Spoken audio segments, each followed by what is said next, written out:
Fresh out the box!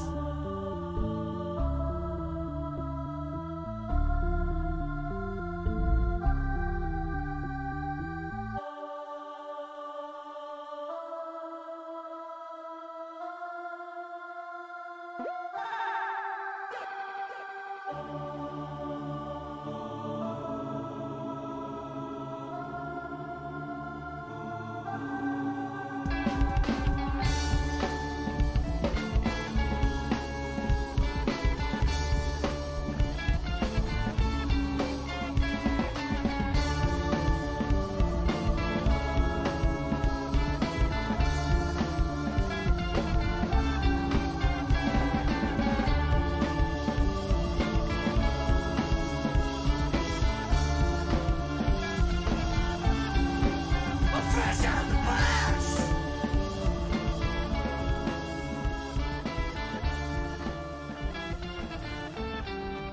Fresh out the box!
One, two, 3, 4!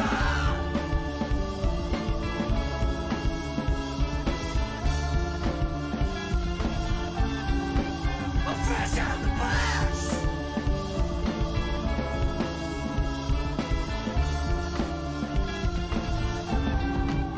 Fresh out the box!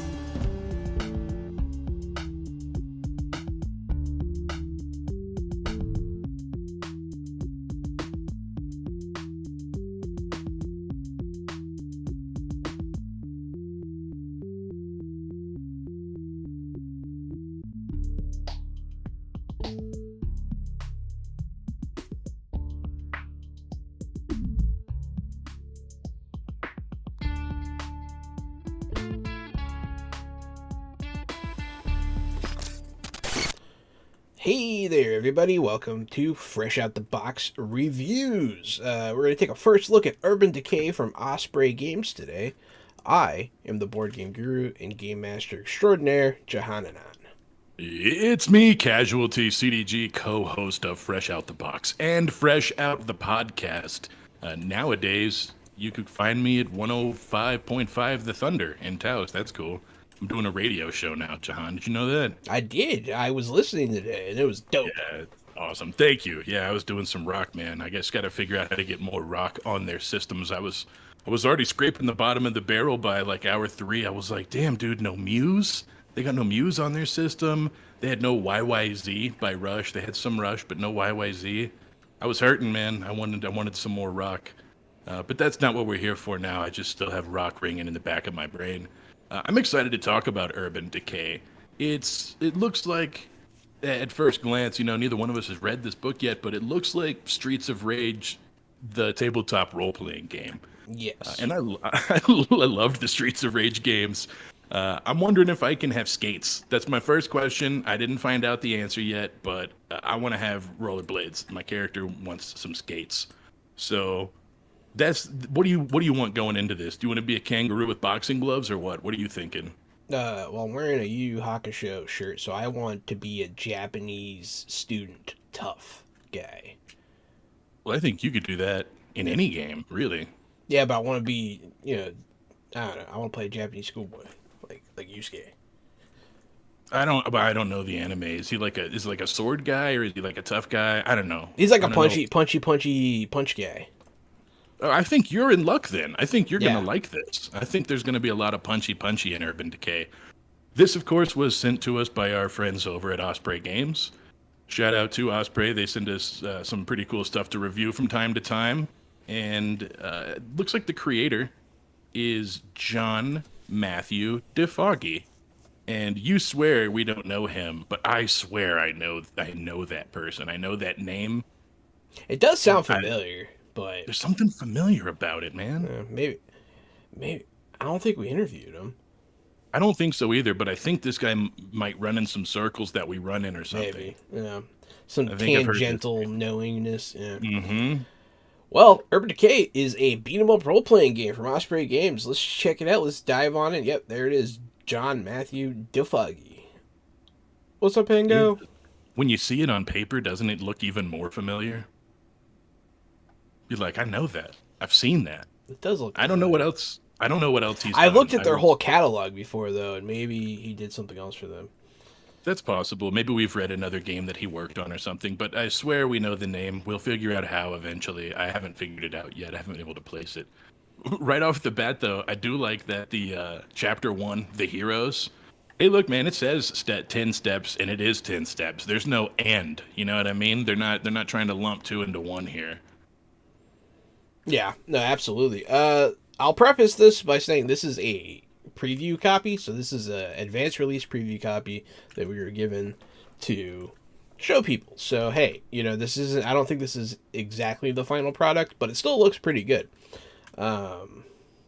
It's got some decent artwork already, decent layout. So far so good. Welcome to Urban Decay. I think this is the final product. And I'm just thinking, it's just a think. Nobody shoot me on that. Jahan says it's not. I think that it might be. Just because in some of the wording in the beginning it says first print was done in London in 23, so it's already been printed once, published. The once. PDF is labeled Urban Decay Sampler, which is why I thought it was a sample. It's got some wording. I mean, I guess you're right. It could always change, right? Just because it says this stuff, Yeah. it will say this stuff. I don't know.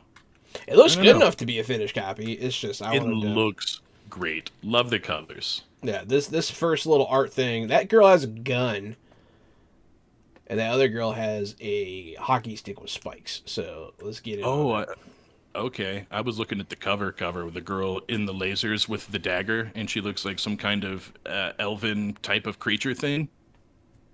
It's a good. That is a good cover. I'm already on the inspiration list you were talking about earlier. Yeah, you're right. These inspirations are great. Yes, yeah, the inspiration. So right when we first opened this book, I scrolled down to here, and I stopped and went back, and I was like, Jahan, we need to play this game. Wait till you get to the inspiration list. Yeah. This game says it's inspired by movies such as The Warriors, Charles Bronson films, the John Wick franchise, and Big Trouble in Little China. All great. All great. Then, video games, Street Fighter, Streets of Rage, Mortal Kombat, River City Ransom. Excellent. Do you know? I don't know River City Ransom. I don't think. But I do. The rest of those are absolute Pretty grand classic slams. beat 'em up. Yeah. And then finally, comics, Marvel Knights, which I love. Marvel Knights. Those are the kind of heroes that I like, Yeah. as the street level superheroes. So Marvel Knights, The Old Guard, which I'm not familiar with. The Old Guard, they made a movie adaptation on Netflix starring Charlize Theron, and it was awesome. It's about immortals. Okay. Man, I really didn't know how you were gonna.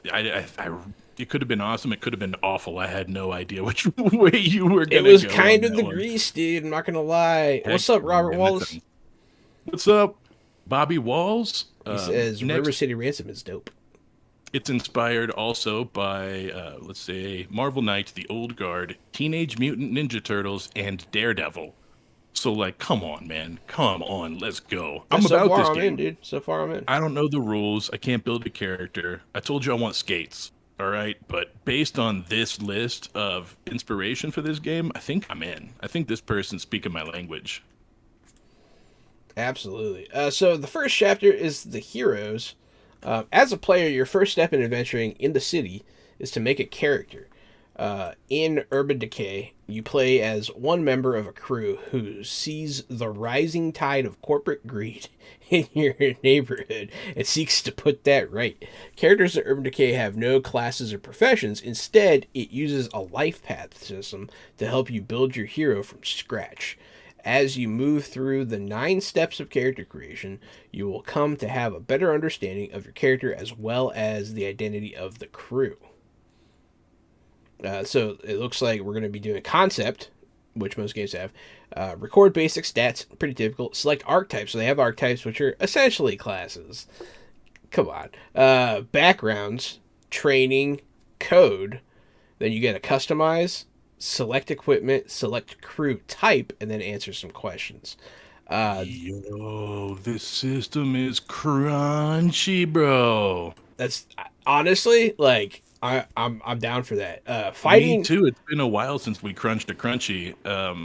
The thing is, like you said, step one is concept. So I went to that section. It's like a paragraph, right? Concept's pretty small. So I scrolled down to the next one to look at the stats.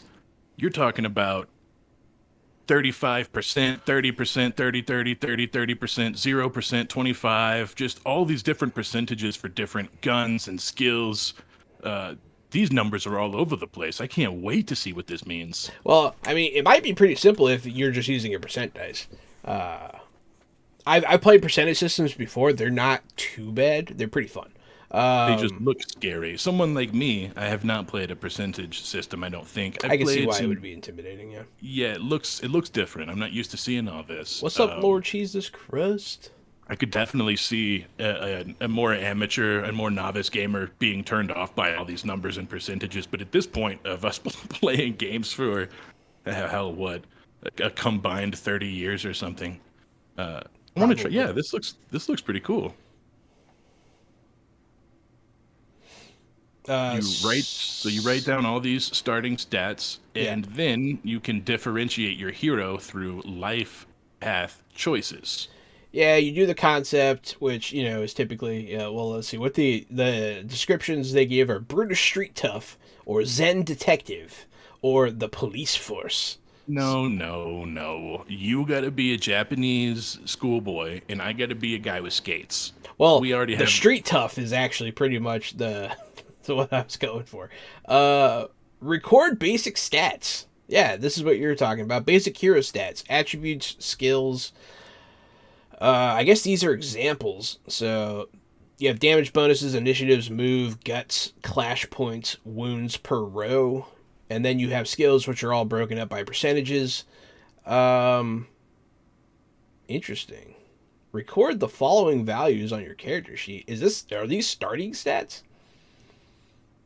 Okay, once you've recorded all of these starting points, you can start to differentiate your hero through your life path choice. So That's this what I is was telling starting. you is so crazy. That's what I was telling you is like, as a new player or as someone who hasn't done a percentage system, that looks scary. I don't think it is. I think you're right, but it looks scary. Yeah, typically, I don't know. I don't want to speculate too much because I feel like I might know how some of this works, but we'll see. Attributes. Damage bonus. Characters with a high damage bonus receive bonus damage dice in melee combat and with thrown weapons. Okay. Damage bonuses gives you more damage. Makes sense. Initiative governs how quickly a character can react. Typical. Move represents the number of yards a character can move. Of course. Bro, I'm going to move so many yards. So many yards. Fast. I'm going to be so fast, and my initiative is probably going to be pretty high, too. Just miss Halloween with the spooky percentages. That's funny. Guts. Guts represent the character's will to fight and endurance. Clash points. Clash points represent a character's battlefield awareness and ability to react to threats and new situations. Characters can use these points to react to enemy attacks, turning them into opposed rolls. And then wounds per row represents the amount of actual damage a character can suffer before dying. I guess you can die in this game. Good. That's exciting. Yes. The things that it's based on, I guess, Marvel Knights, pretty lethal series. Mortal The Kombat. Mortal Even if we took the average of all of these things and then put Mortal Kombat on, it would slide It would slide the murder all the average. way around. Yeah, they got Omni-Man in Mortal Kombat now, so that's pretty...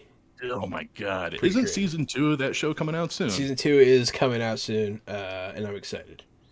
One of Yeah, I need to- Omni-Man's finishers is he takes you to the subway and puts you through No a moving way. train. Yeah. Oh, dude. And like while he's doing it, like people are exploding as you hit them. It's pretty crazy. That's next level. Whoever the game designers did a great job with that. Just Yeah. bravo. I think he has the Absolutely. highest kill count of any like one-off finisher.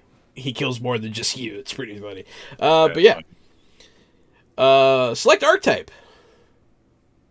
The first real step of making an Urban Decay character is selecting one of the following archetypes. An archetype defines how they make their way in the world.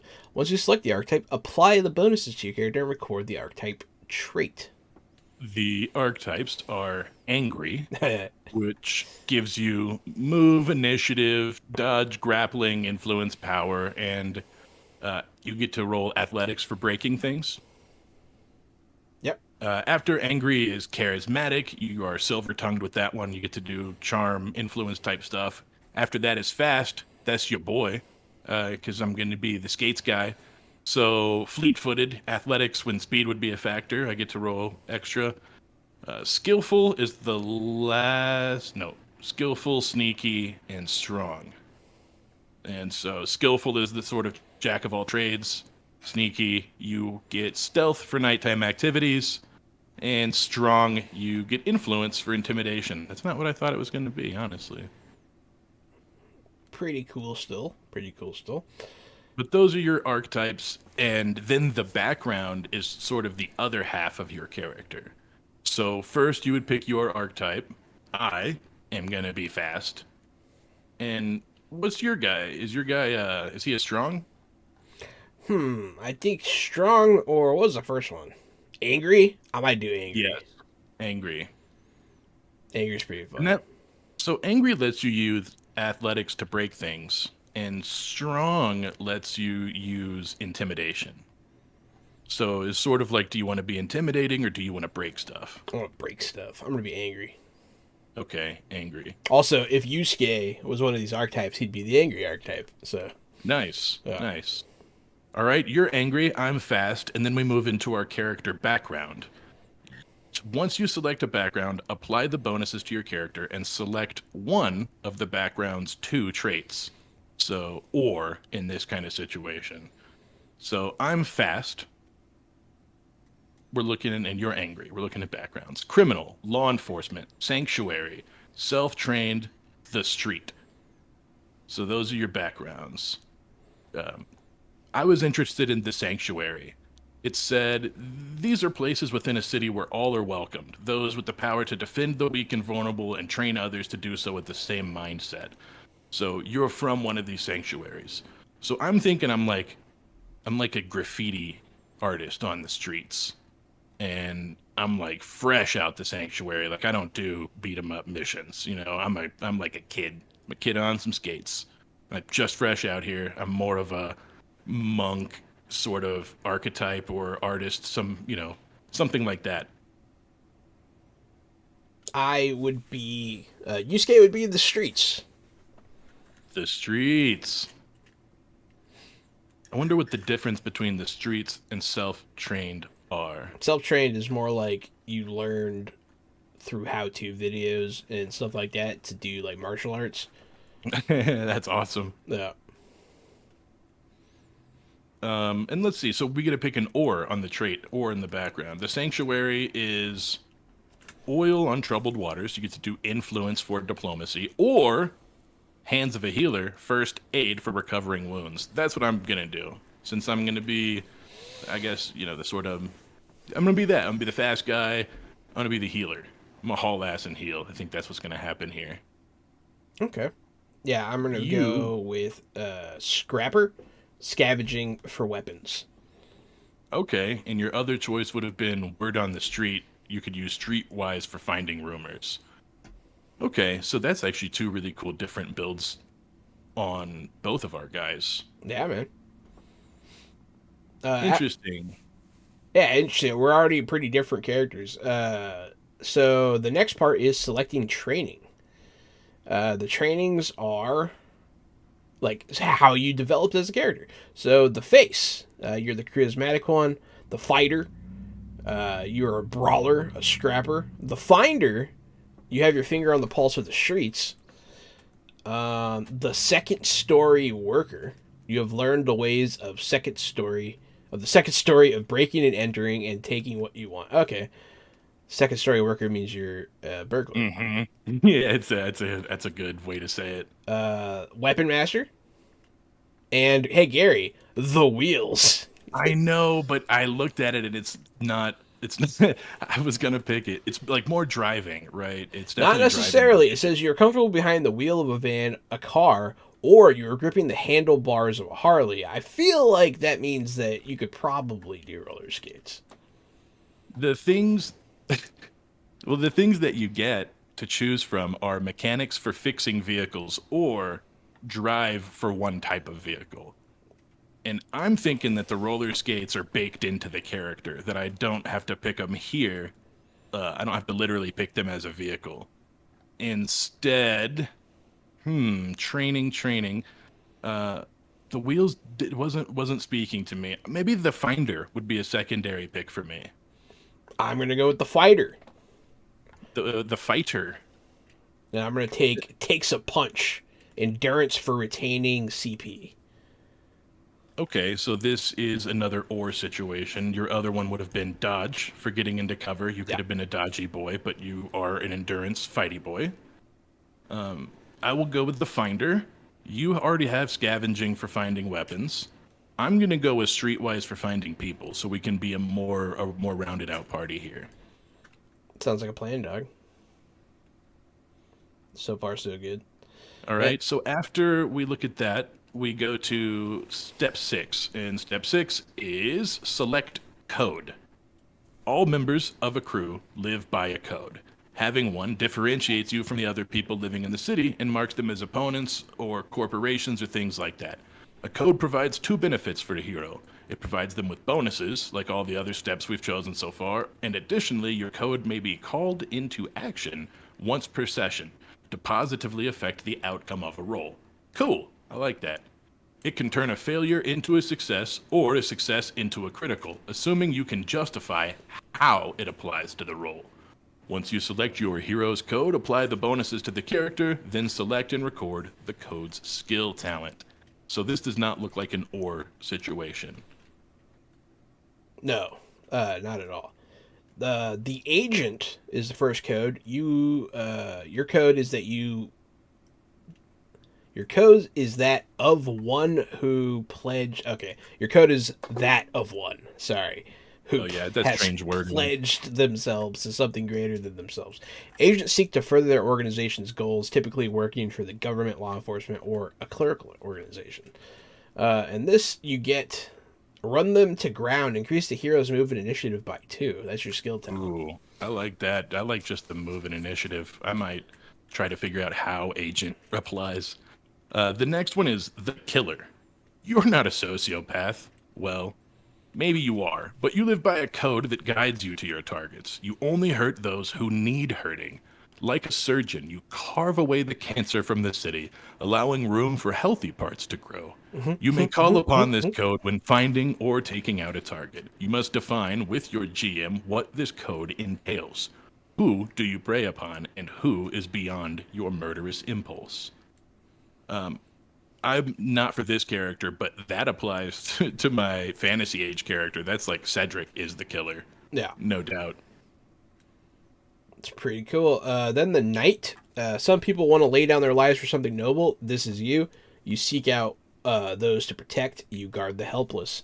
Dang, they have a long skill talent, but that's very cool. Yeah.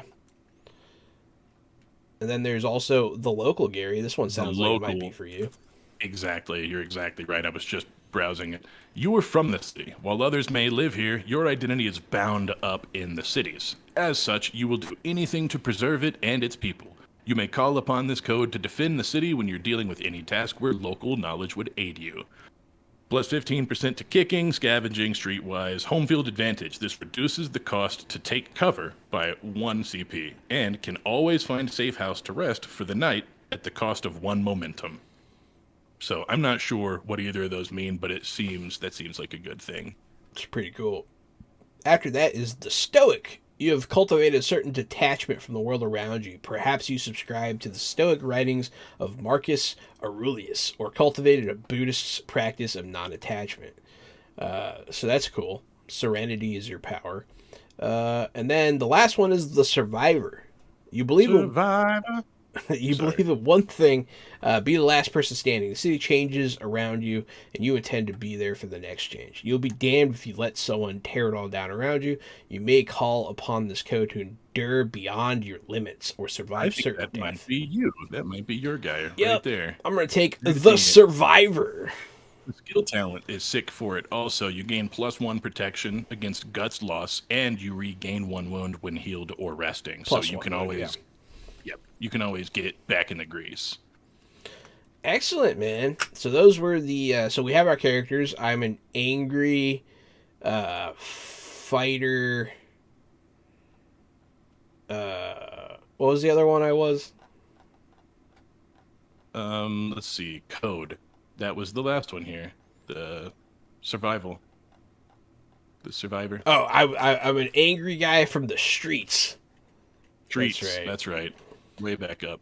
And I am a fighter that is a survivor. Yep. I'm fast, and I'm from the sanctuary. I am a finder, so I can find things for you, and my code is that of the local. Excellent, man. Now we got to do step 7. Customize. At this step, you customize your character outside of their life path choices. Apply the following bonuses.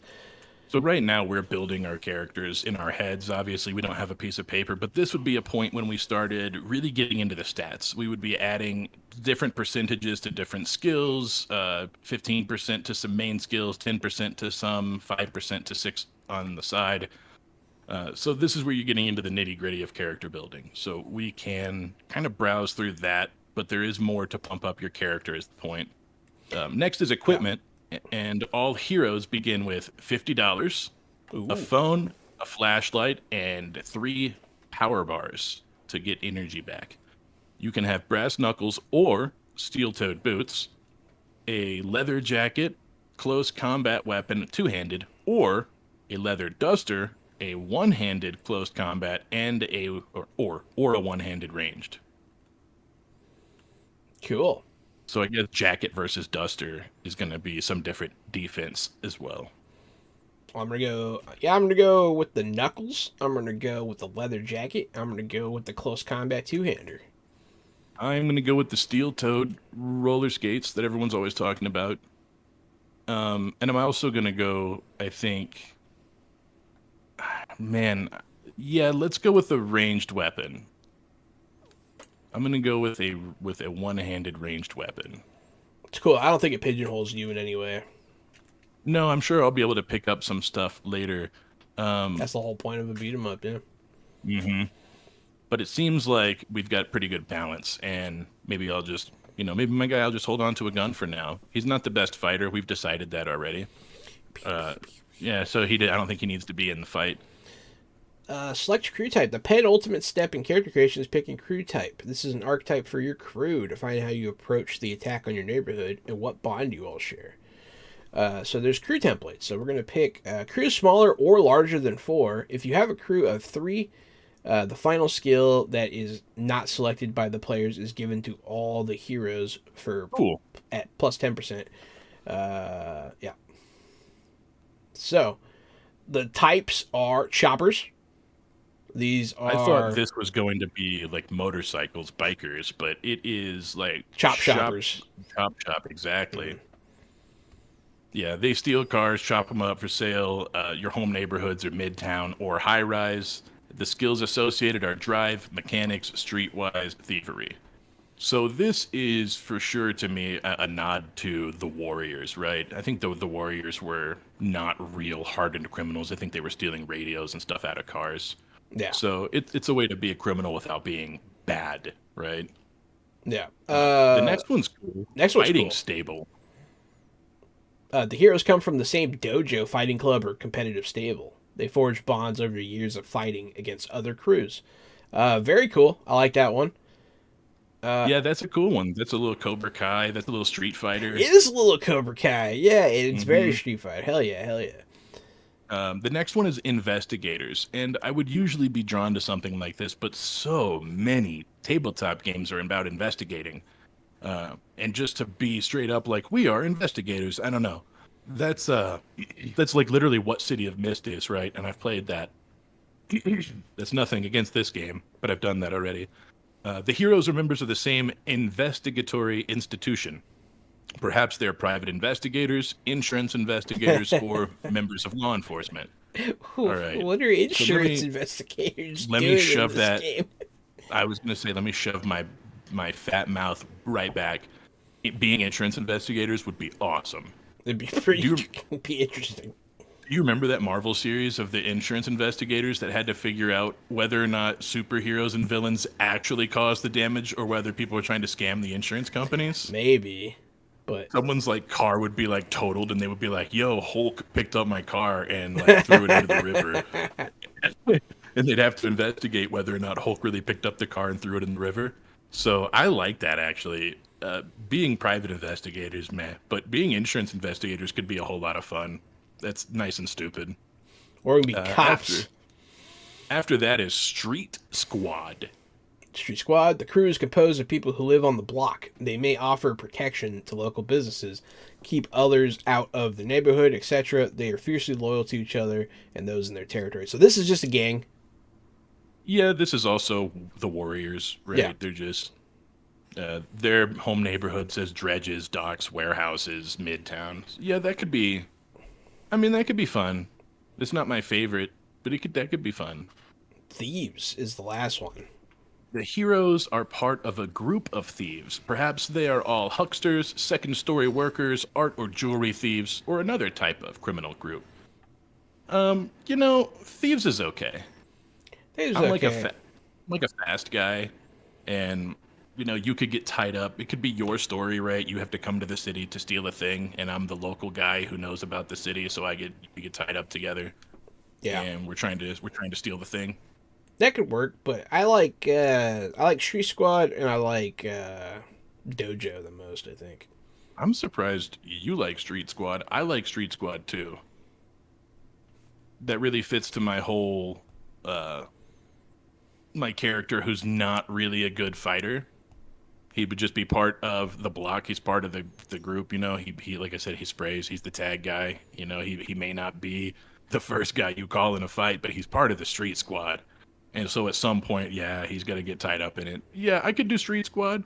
Fighting Stable I thought was really cool, but I would want to change my character to make it more of a fighting type of character. Oh yeah, that for sure. For would what we go- have right now, I think Street Squad's the best. Yeah, I could go back to square one and go Fighting Stable because I'm such a huge fan of Cobra Kai and Street Fighter, and I could definitely make a You could be the Hawk. I was gonna be Zangief, bro. Oh, okay. Give me someone who can do a spinning pile driver. I see that grappling is on the list there for Fighting Stable, so yeah, I'm gonna go Street Fighter. So that would be it. That would be it for that section. If you get your whole squad and get everybody to agree, everybody gets some skills out of it. Next is some final questions, the final stage of character creations to flesh it out from your understanding. I love this kind of thing. This is usually not included in a character builder. It's something that players are expected to do on their own, is ask themselves these questions and build themselves some more detail. I love this kind of stuff. And it does have game mechanic weight. And I was going to say, is it 10 questions? I'll answer 10 questions, but it's 8. It's actually 8 questions. It's less than 10. So for people like me who are like, I'll do 10, it's less. What caused your character to stand up to the neighborhood invaders? What caused your character to hesitate on the streets? Who has helped your character begin their journey? What's the worst possible fate you can see for your character? What was your first trial or hardship in the city? If your character were to lay down their life for something, what would that be? What would cause your character to retire from the life of a hero? Which is more important to your character? Wealth, respect, or wisdom? Upon completing them, the game master should give the character 10% to one skill and 5% to three other skills. So if you do it, your game master gives you extra experience.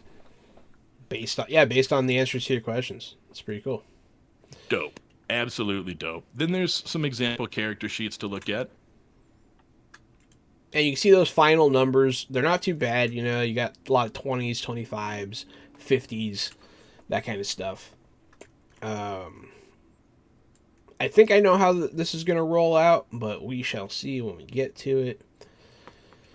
So those are all the skills that you were just saying. The skills are at 50, 25, 30. They're kind of all over the place. It looks like nothing over 50 to start. 50 is pretty strong. Looks like 0's the lowest, but there's only one of those. You may have noticed guns starts at 0%. Why is this? Well, basically it comes down to the genre. The movies and games which inspired Urban Decay are Fist and Boot. It is the villains who take up guns. As such, heroes start with no gun skills. Guns are still potent weapons. Each gun has a base skill level representing the ease of use. If your hero uses a gun for combat, they get the base. Okay, interesting. I was wondering about that. Influence. So you can have influence as well. These are skills. We're getting into skills now. I'm reading skills. All of these are the skills. Yes, sir.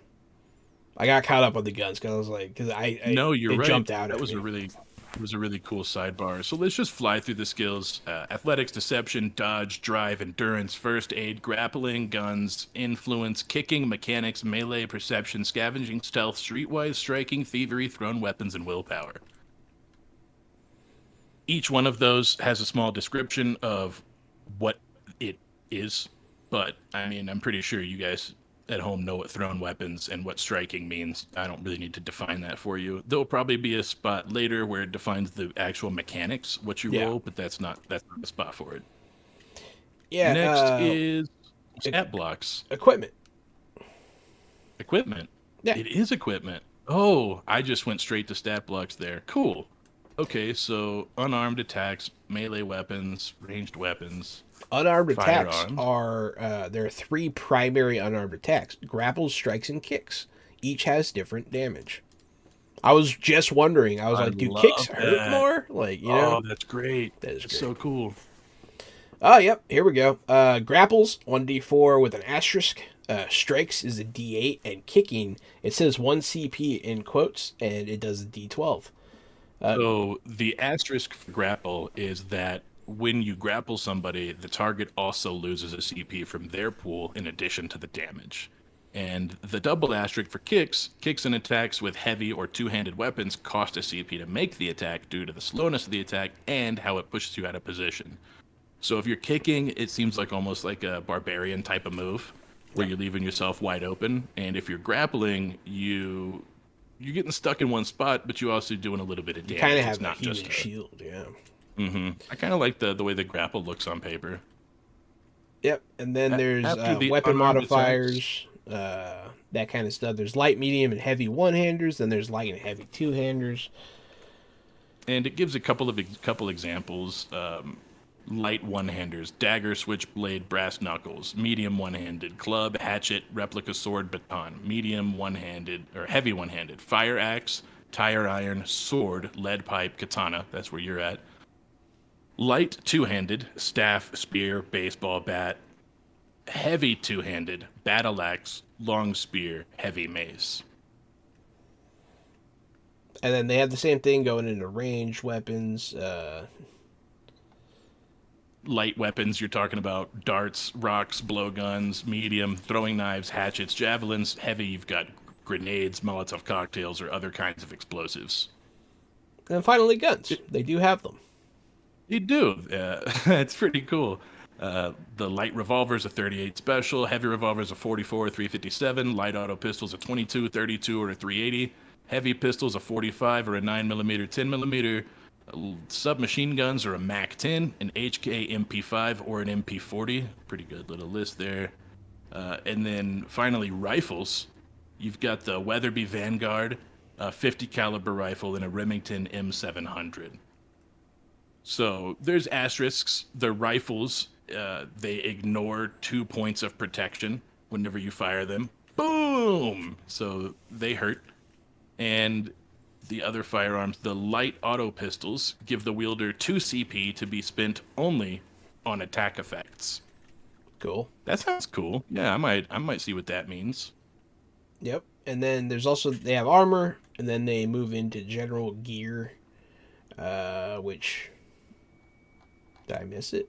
It said general gear, and then it didn't say, oh, that section is all of it. So this game is set in a modern world. We all know the prices of items and what is available. If you have doubt, ask your GM what is available, blah, blah, blah. So pretty much anything that's available in the real world, you could technically buy. Yep. Cool. If it makes sense. I love that. One paragraph to sum it all up. Then there's also advancements. Kind of like that paragraph sums it up too, because it also sums up if you're doing different time periods. Yeah. If you're doing different eras, it just totally let you just. It's up to the game master. Don't be dumb. Okay. Yeah. That's Fair. a good catch-all. Mm-hmm. Oh, they have Passive advancements. passive and active advancements. Interesting. Yeah, so there's some level up. There's advanced skill talents. So it looks like you can gain some of those abilities that we were gaining for our class stuff. Yo, They're so kind it's of like feats. the passive advancements are cool the way they work. Your skills have little bubbles next to them, and like you fill the bubbles in when you use that skill. And at the end of the session, you see if that skill leveled up. Cool. And if you crit, then you double the amount that you increase. It's pretty sick. That is sick. That's dope as hell. Yeah, I like leveling up what you use. It's smart. I'm about it. I'm about it.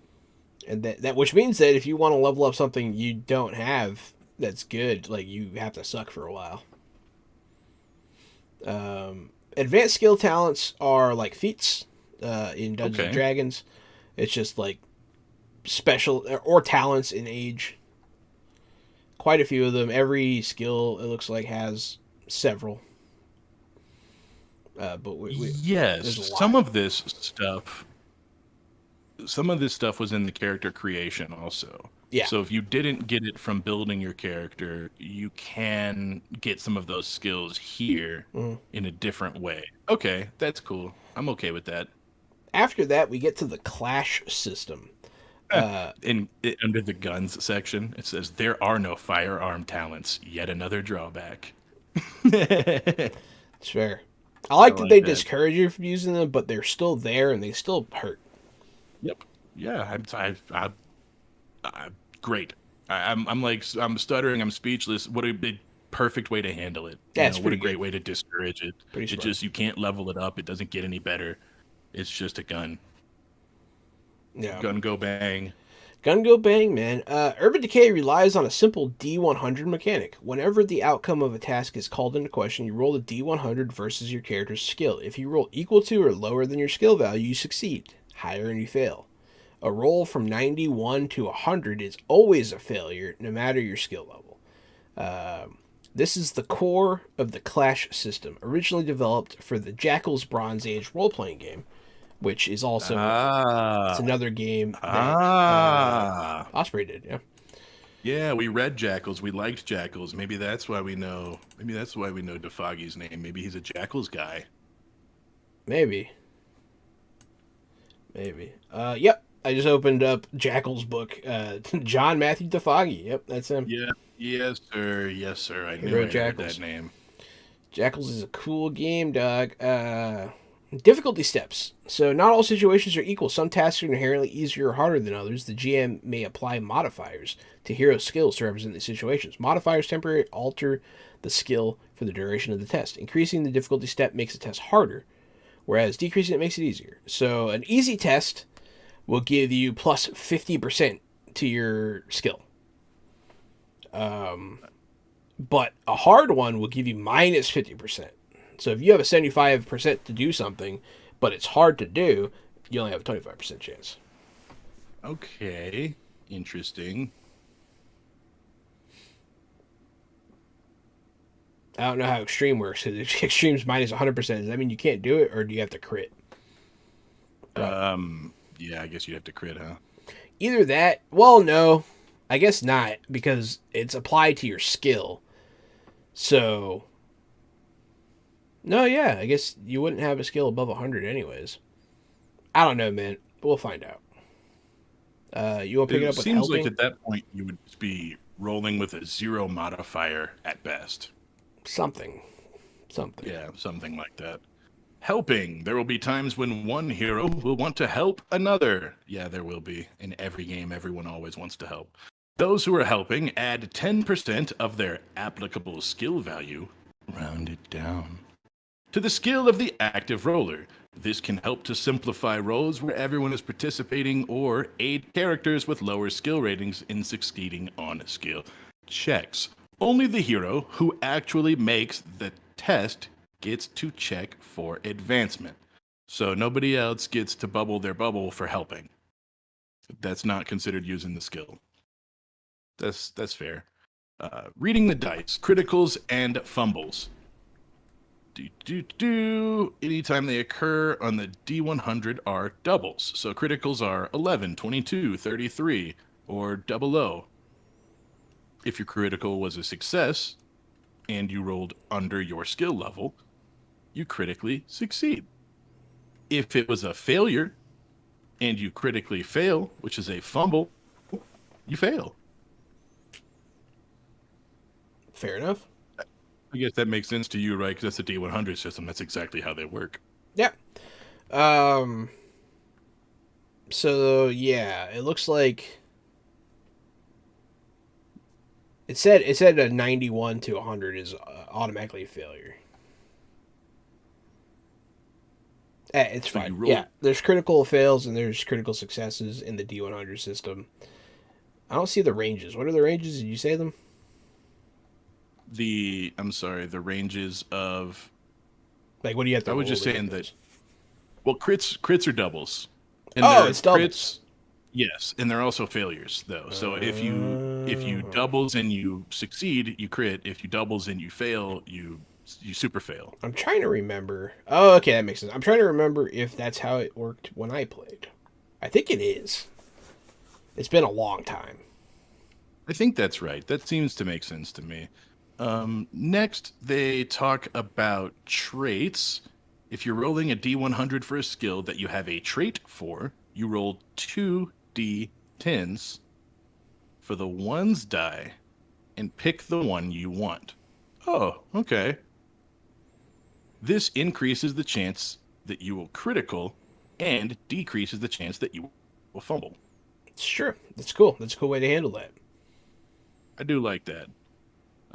And the rounding rule in Clash, the Clash system, you always round down. Makes If it's sense. a question, you round down. Problem solved. Here are opposed rolls, and so this is the question people ask: is do I get it on a tie? Do I get it on a hit? Do I have to succeed? This is an opposed rolls section that spells all that out. I do believe. Do. Yeah, it's a nice little resolution chart. That's pretty smart. Mm-hmm. So yeah, it shows player and opponent on a critical. If they both score a crit, the high roll wins. If the opponent criticals and the player succeeds, the player loses. If I don't know if you need to break down the whole. I don't need to break thing, down the but whole thing. I just looked at how it goes. Yeah, it makes sense. It's basically pretty. the high roll wins. High roll's tiebreaker. Yeah, high roll wins, and then you can, in fact, no one wins. There is a no one wins situation. If both people fail, no one wins. Yep. Okay, makes sense to me. Uh, Next is the code. We already talked about the code. Yeah. You can turn a fumble into a failure into a success. It's just a little reminder here. And your crew type also acts as a code. So everyone has two codes. You have a personal code and a crew code. cool. So twice per session, you get to do a little reroll action. Well, not even a reroll. You get to turn a fail into a success or a success into a crit. You straight up just get to which I think I like that. I think I like that. Yeah. As long as you don't get too many. Momentum. There's a next big section about momentum.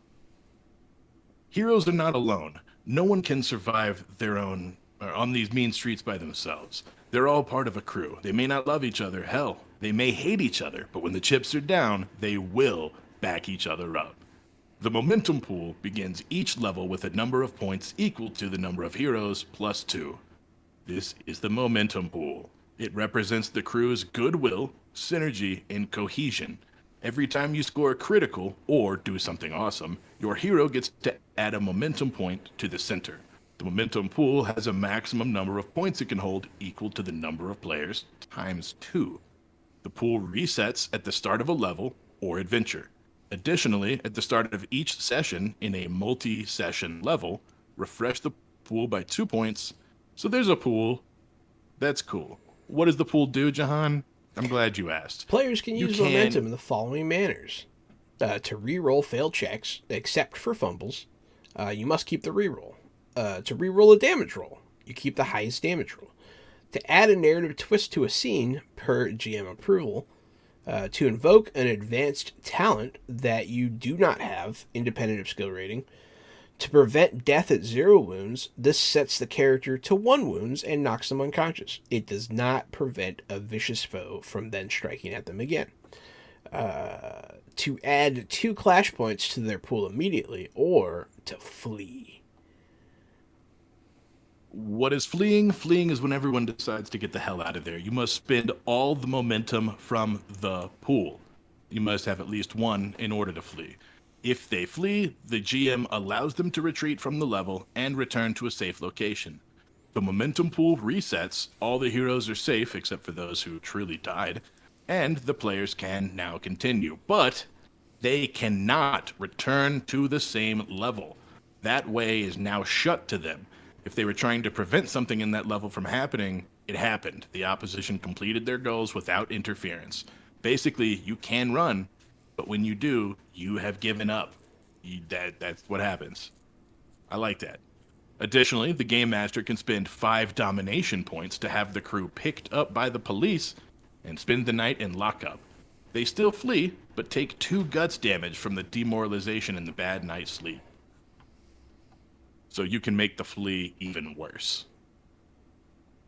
Next, we get down to the actual combat section. This is the kind of the greasy wheels we're looking for, the meat and grease, as it were, the grease and potatoes, the potatoes and greasy gravy. Hell yeah, man. This is how the combat combats. Yeah, Mean Streets run with the blood and sweat of those that defend its inhabitants. The clash system emulates the style of quick combat found in the movies and video games which inspired it. You check for ambush, you set energy points, you roll initiative and establish action slots, you complete a combat round for each initiative slot, decide who from that team is taking the slot. They then have their turn. Cycle through combat rounds until one side dies or runs away. Makes sense. At the start of combat for initiative, characters on both sides roll initiative to reserve a spot for their team in the initiative order. This is determined by rolling 1d6 and adding the result to their initiative stat. In the case of a tie, NPC slots go before crew slots. GM should only roll for each distinct group of NPCs in a fight, not each individual opponent. So I guess bad guys act at once so that you don't have to do a crazy amount of NPC moving. That's good. Where did you jump? Each round, we just down to initiative, down to step 3. Oh, okay. Oh, you did ambushes, right? I totally missed energy points. No, we skipped ambushes and energy points. Oh, when you said check for ambushes, I thought you did. That's my bad. Sorry, no, I was just reading the summary of how combat works. Yes, I see that now. I just jumped ahead. So yeah, checking for ambush is just to see if stealthy characters can take a turn before the initiative order. So if only a few characters are participating in an ambush, such as 2 or 3 heroes scouting ahead, only they can benefit from the ambush. Defenders in an ambush cannot spend clash points. And then the energy point section. All crew members set their energy to their current gut stat. Their unfilled wounds rose. What? All crew members set their energy to their current guts stat times their unfilled wound rolls. Okay, There it is. there it is. There it is. Energy and wounds are explained in more detail on page 72. I guess you can get tired. Oh, look, there's an angry lady. Yeah, she's real mad. I kind of like the dude in the sleeveless hoodie back there with the handicap sign. I'm feeling that vibe. Yeah, I figured you would. Seems like your vibe. It's pretty cool. Yeah, man. Sometimes I get pissed off at the grocery store and I want to rip the handicap sign out of like the ground and just batter somebody with it. But I don't. I don't do it. You read initiative. Now we go to combat round. Each round, when an appropriate slot comes up. Initiative's weird. There's a thing in initiative that I think. There's a weird thing? I think there's something. Yeah, I think there's something weird here. Once the fight begins, the game shifts to combat rounds. Each round represents about 15 seconds. At the start of combat, characters on both sides roll initiative to reserve a spot for their team in initiative order. This is determined by rolling a d6 and adding the result to their initiative stat. In the case of a tie, NPC go first. GM should only roll for a distinct group of NPCs in a fight, and not for each individual opponent. But I think there's something weird here still. I don't think so. It sounds like you don't necessarily go when your initiative is. It sounds like you don't get an your initiative. You're rolling on behalf of your team, and then so you would get a slot, then I would get a slot, and so there'd be two slots, and then maybe the mooks go, and then maybe the boss goes, and then maybe our third player gets a slot. We're not stuck in that hard initiative order. We just have our slots there, and then I could be you go first this time because you need to do this thing to set up my move. Yeah, I told you there was something cool going on here. There's something weird going on. Yeah, I like it's a little different. And then combat rounds. Each round, when an appropriate slot comes up, which is what we were just talking about, that side can choose who gets to act from whoever has not yet acted in that round. Each hero and NPC type can act once per round on their turn. Okay. Okay, yeah. So on their turn, heroes in opposition recover all clash points. The GM checks opposition morale. The characters either move and take an action or move twice. All right, so now what actions can we take? Move, attack, challenge. Mm-hmm. And break materials. Yeah. And then clash points. Now we need to talk about clash points. We've read about them a few times, and we don't really. Yeah, we'll skip to that part. Yeah, let's go to the clash points. Yeah, those are the actions. Those are the actions. There are tables that tell you the different amount of successes and stuff. Yeah. That's good. It's good that there are tables, but we don't need to break down the tables for you guys. Clash points. What are they? How do they work? Each character begins combat with a certain number of clash points based on your life path. These are regained at the beginning of every turn. Heroes and NPCs use clash points to turn an unopposed attack roll into a clash roll. Characters may also use them to roll dodge in reaction to a ranged attack. When an enemy charges into melee, characters equipped with ranged attacks can use a clash point to clash with the charge. Huh? How you like that? Yeah. You can also use them on your turn. A character can use clash points to make simple or minor actions on your turn without sacrificing your main action. This includes switching weapons, picking something up, etc. So if you just need a little bit extra action and you know that you're cheesing the action economy, that's what clash points are for. You can use 3 to get up from prone so that it doesn't totally cheese your movement. You can move, you can switch weapons, pick stuff up, open doors. Clash points, and they're cool. They come back every turn, right? That's what it said. So if you're a guy who has a lot of clash points, you can do a lot of stuff. What type of points are they again? Clash points. Okay. There's also some attack effects underneath that. You can spend your clash points to do some different stuff. This has reminded me of Age now, where you can do power attack. You could do precise blow. You could do a grapple throw. So a little stunty. Yeah. Yeah, you add these little points to do some, they're not generated the same way stunt points are, obviously. Instead, you just get some, so you can do these cool different things. Defense. I wonder if there's a way to use clash points for defense. It doesn't immediately look like it. Maybe we'll find out. Nope, Defense, there is. defending while. Oh hell yeah! In Clash, defending is often an active reaction to taken by characters spending Clash points. Additionally, in dangerous situations that arise during a game of Urban Decay, characters can do some things that make themselves more difficult to hit or hurt. Defending against attacks while prone requires 2 CP instead of 1. Meh. Meh. And then cover. We've heard a lot about cover. Heroes may want to seek cover when targeted by gunfire, which are deadly and can quickly mow them down. Cover provides 2 benefits. It increases the character's protection, and it makes them harder to hit based off its size compared to the hero. Hero can spend plus 2 CP while dodging a firearm attack to dodge into cover, assuming there are items to hide behind. If they fumble their dodge, they are caught in the open and take full damage. And then it has a chart for cover toughness and size. So Yeah, those sort of charts continue on for the next couple of pages. We start looking at damage and energy and wounds. This is where you have to have your character built and be looking at a sheet of paper, because this is talking about a character who has a guts 12 and 6 wounds per row. And you probably have no idea what the hell that means if you're not looking at the graphics we're looking at. It shows all the bubbles. It shows how many wounds you can have. You fill them in. You scratch them off.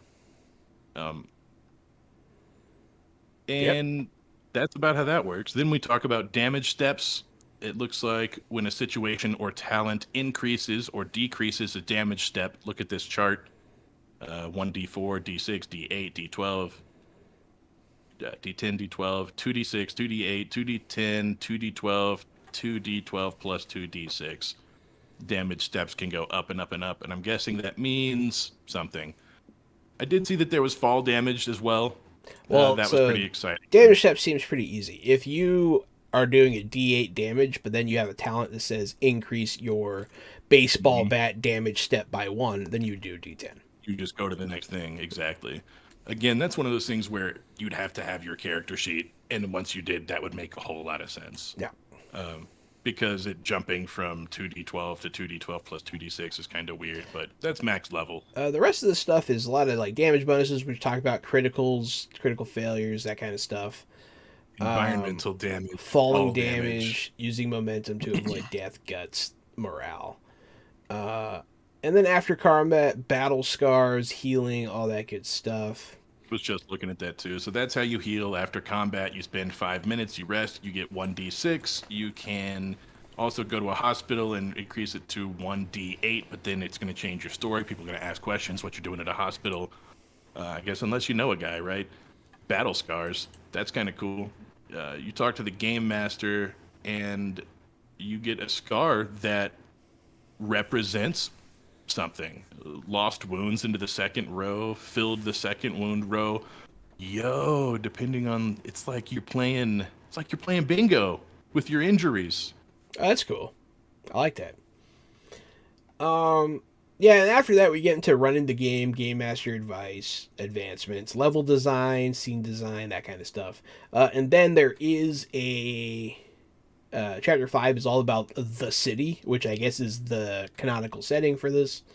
Talks about the docks, the dregs, the financial district, high rises, all that stuff. Then there's the opposition, which is going to be your boss creation, soldiers, mooks, lieutenants, and elites. So all that's just game master stuff, which we're not going to get into on this look through.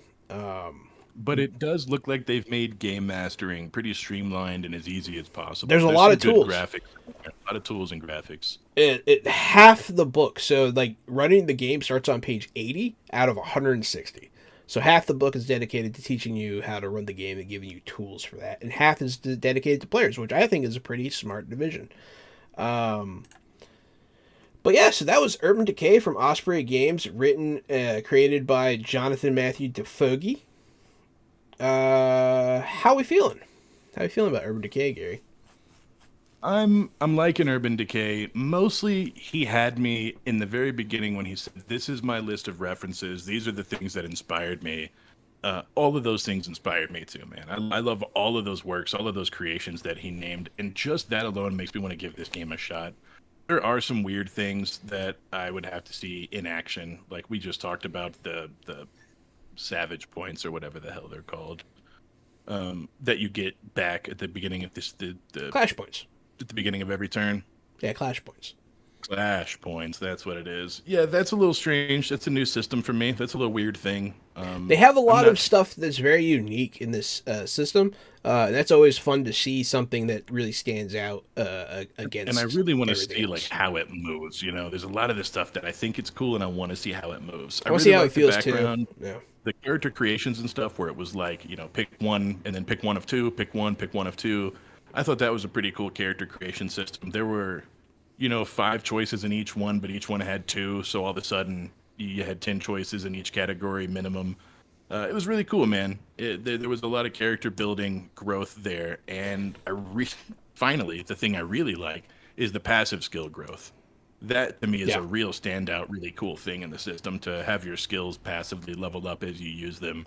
Yeah, That's great. That's I was expecting kind of like a rules light, like me too. A light narrative crunch beat 'em game. up. This game is pretty dense. It has, but it's still simple, and the leveling up is a lot more fleshed out than I was expecting. And so, yeah, I think this would lend itself well to a small campaign.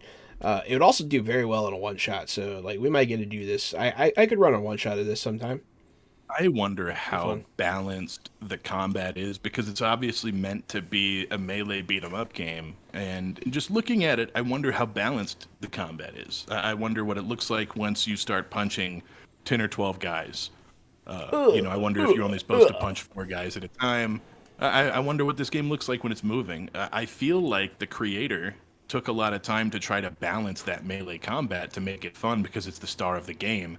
But I just feel like that, I haven't played it. I don't know if it plays as clean as Yeah. it looks.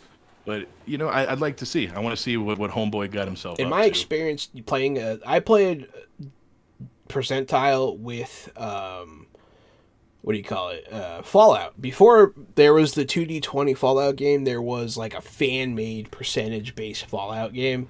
And that was pretty fun to play. It was pretty smooth. So I think that this would be really fun. I think this is fresh, man. I think this is a fresh game from Osprey Games here. I also think it's fresh, and I believe that when we looked through some of our other Osprey games, we had picked Jackals as one of our favorites of the bunch, and we thought Jackals was pretty fresh. So good work out there, John Matthew DiMaggio, John DiMaggio. It's not- Joe DiMaggio. this is not Jake the dog. This is John Matthew sure this is- DeFoe. Are you sure this isn't Bender the Robot? Shout out, thanks to everybody at Osprey Games. Thank you for sending this over. I enjoyed taking a look at it. I'd love to play Urban Decay. Like I said, I'm inspired by everything that inspired this creator, so it really speaks to me. It speaks to the child in me, and I want to beat him up. I'm in, man. Certified fresh. Check this out from Osprey Games. Probably my favorite title I've seen from them to date, I would say. So keep it up to Fuggy. Maybe we can get him on the show sometime, and maybe we could work on getting some sort of discount code for our viewers to pick up some of these games one of these that'd days. be awesome. That'd be cool. But in the meantime, check it out. Try to get your hands on it. They have previews and stuff all over their site. They also do a lot of war games on that site. Miniature battle games, that kind of stuff. Pretty I cool. wish they would send me miniatures. I Don't they straight up do? wish. They do Catalyst, right? The Catalyst mech game. I think so. Because I like that game. That game's cool. I wonder if Benji will send me minis. I gotta ask him who the mini guy is. Yeah, we should talk. We'll talk shop. But yeah, right. but for now, I think Urban Decay, good game, original game, a game with flavor. Urban Decay from Osprey Games. I have been the board game guru, game master extraordinaire Johananan. It's me, Casualty CDG, co-host of Fresh Out the Box and Fresh Out the Podcast. If you like movies, video games, and streaming shows, check out Fresh Out the Podcast, available where all podcasts are available. We have 106 episodes, more on the way. As far as Fresh Out the Box, man, catch us here every Thursday, catch us every Friday. We're playing tabletop role-playing games with our friends, and we're just trying to have a good time and spread the fun. Thank you so much for being here, and we will see you guys next week. Stay fresh!